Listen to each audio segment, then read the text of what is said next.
Lettre de Daniel Casanova. Nous ne sommes jamais tristes. La souffrance n'attriste pas, elle donne des forces. Quand ils ont fusillé Georges, Félix, Arthur, nous avons connu la plus grande douleur qui soit.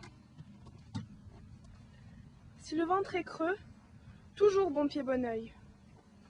Vois-tu, ils peuvent nous tuer, mais de notre vivant, ils n'arriveront jamais à nous ravir la flamme qui réchauffe nos cœurs. Nous savons très bien que le combat est dur. Notre confiance repose sur la certitude raisonnée de la victoire, sans aucune impatience fébrile. Les jours sont proches où notre patrie retrouvera son indépendance. Nous sommes chaque jour avec vous. Avec Maï, Marie-Claire et nos amis les plus proches, nous ne lassons pas de parler de vous, de ceux qui, dehors, continuent le combat. Daniel Casanova est déportée le 24 janvier 1943 à l'âge de 34 ans. Elle avait été emprisonnée par la police française pour ses actes de résistance. Livrée par la Gestapo à la Gestapo, elle est déportée à Auschwitz avec 230 femmes, dont 28 lycéennes. Ces femmes avaient entre 17 et 69 ans.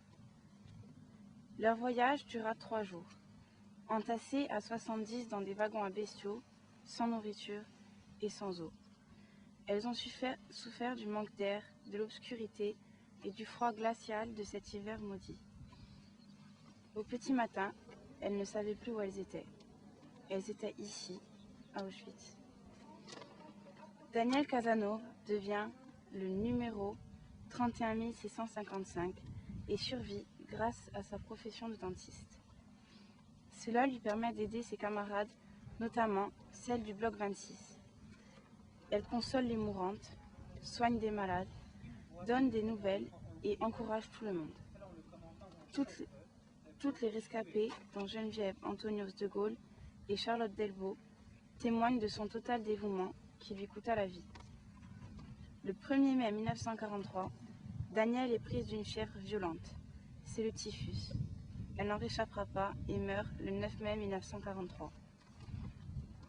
Ils ont voulu l'anéantir, ils l'ont rendue immortelle.